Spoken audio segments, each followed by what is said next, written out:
Okay, so ngayon naman po, ang ituturo ko po sa inyo yung swimming code. To start, i-delete muna natin si Sprite 1, hindi yan ang character natin. Next, maglalagay po tayo ng backdrop natin. So, pindutin po yan. Since swimming po, so punta tayo sa underwater. Pindutin natin si underwater. May dalawang options tayo. So, i-click ko na lang po ito. Very common. Underwater 1. So, yan ang magiging backdrop ng animation po natin. So, after po that, so tapos na tayo sa choose a background. Ngayon, choose a sprite naman tayo. Yung character natin. So, click natin to. And then, punta tayo sa fish. Okay, i-type lang po natin, fish. Ayan po, maraming mga fish. So, i-click ko lang po itong si fish. Ayan ang ating character. So, ang goal natin, etong si fish, lumangoy dito sa sa aquarium.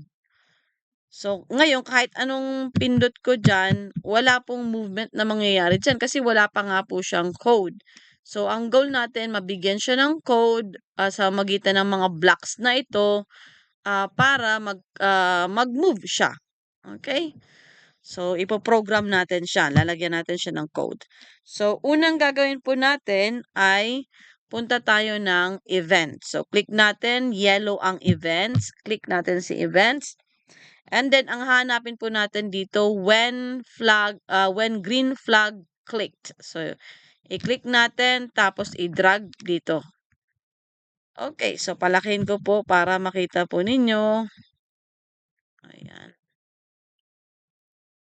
So, mayroon na tayong isang block. Ngayon, dadagdagan natin ng another block.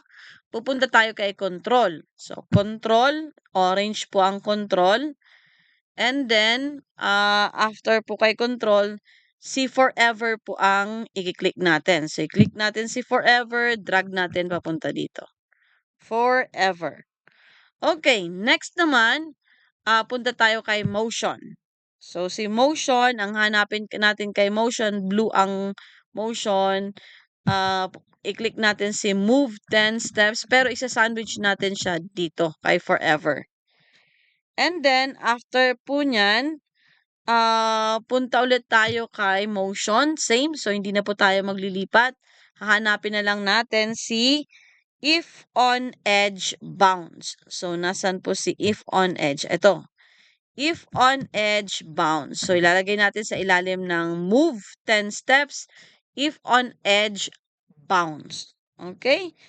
Tapos, pag nagawa na po natin to, sige, try po muna natin. Makikita natin kung ano na ang nangyari. So, kiklik ko lang po itong green para makita natin yung movement ng ating fish.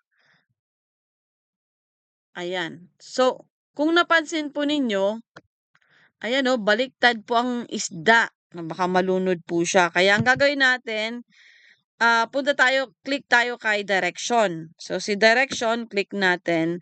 Tapos, meron po ditong parang forward, tapos backward na symbol. Pero dito, ang pangalan niya ay left and right. So, i-click po natin si left. Ito. Ayan. Kung napansin niyo po, yung itsura ni fish, bumalik na. So, try ulit natin. Ayan. Normal na po siya na nagpa-bounce. Ngayon, ayaw naman natin na parang gusto natin maglangoy siya kahit saan. So, stop muna natin. I-click ulit natin si direction. Tapos si angle. Ayan po. Nakikita niyo yung arrow.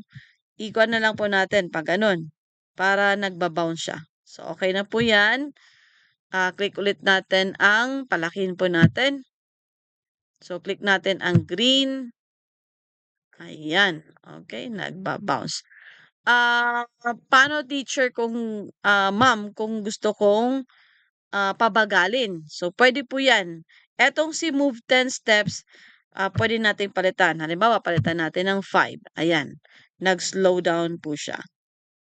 Okay, pwede mo pong gawing lolo, lola, 1 na, 1. Ayan, sobrang bagal naman. Or 2. Gawin natin 2. Ayan. Okay? So ngayon, ma'am gusto ko pong dagdagan 'yan ng, ibang fish naman. So gagawin lang po natin, choose a Sprite. So kapag naka-choose na tayo ng Sprite and then click niyo na lang po fish para hindi na kayo mahirapan.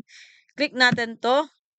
So, teacher parang parehas lang naman. So, ang gagawin natin ay, punta tayo dito kay costumes. So, meron tayong code, costumes, and then sound. So, pindutin natin si costumes. So, yan po, merong options. Pwede ito, pwede rin ito.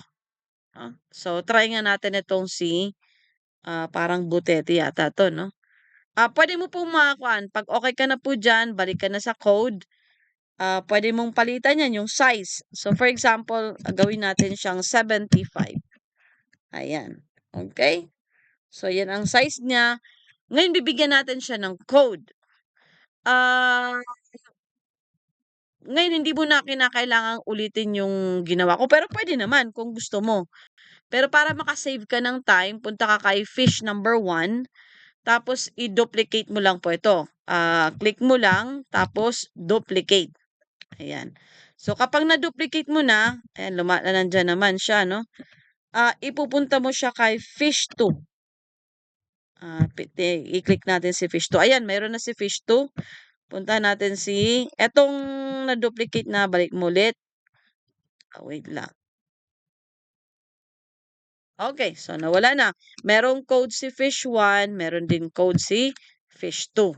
Ngayon, pabilisin natin si, fish 2 ng 5 steps. So, click natin. Ayan. Yun nga lang, nagbaliktad na naman si, fish 2. Punta ka ulit sa direction and then click mo yung left dito. Tapos i-angle mo po ng konti para, normal yung pag-swim niya. So, palakihin na ulit natin. So, click natin ang green. Ayan. Meron pong so, puwede ka pong mag-create ng another ng mga fish pa po diyan.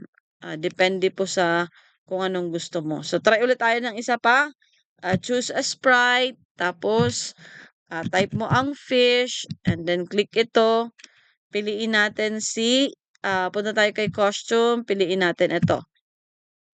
Okay? So, pagagalawin natin, bibigyan natin ng code. Etong si Dory.